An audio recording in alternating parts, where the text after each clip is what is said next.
Chicago Bears fans, if you're not already up to speed on the metric that Ben Johnson views as most important, EPA, I'm here to help you out. Now, EPA, expected points added, Ben has called as all important, right? But why does it matter? Well, Ben Johnson, if you know, is the EPA king. The Chicago Bears, on the other hand, are EPA poverty. Last year, overall EPA at the quarterback position, Jared Goff was third overall in the NFL behind only Josh Allen and Lamar Jackson. Now, that's cool, but what sucks and what is shocking, can you guess where Caleb Williams fell? 41st.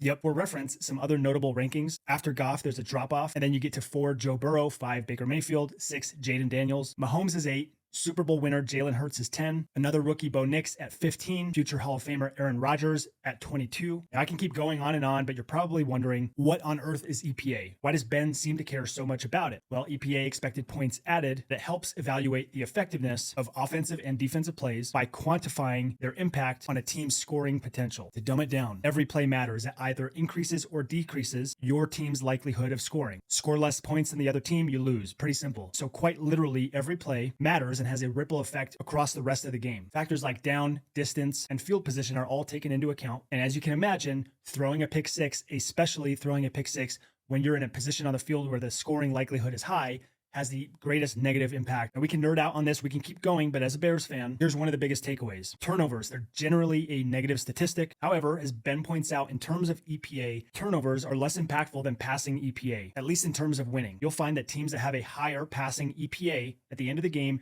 generally win 80% of the time. Control EPA, your odds of winning the game, pretty freaking high. Want an example? Let's look at Jared Goff when he threw 5 interceptions against the Texans last year. They still won the game. Last year, Caleb did not throw a lot of interceptions, 6 to be exact. However, we were sacked 68 times, a nauseating number of times. Negative plays, sacks, loss of yards, penalties, all but neuter an offense in terms of EPA. And we did that like champs. Now, if you were watching the Bears last year, we lived for third and longs, continually shot ourselves in the foot, penalties on first downs, sacks, putting ourselves behind schedule, and then it's almost always 3rd 11, 3rd and 8, never 3rd and 2, never 3rd and 3. The good teams, the Eagles, the Lions, they've got 3rd and short, and then you can do a 4th and 1, whatever you want to do. The Bears were always handicapping ourselves by taking losses early. We were always under the gun. And then on 3rd and long, defenses could just pin their ears back and go after Caleb. Take away the first read of a rookie quarterback, normally you're getting home, and it's night-night. Now, next year with Ben Johnson, coaching into Caleb the impact of EPA and the impact of negative plays, sacks, that's going to have as great of an impact on our offense and on Caleb directly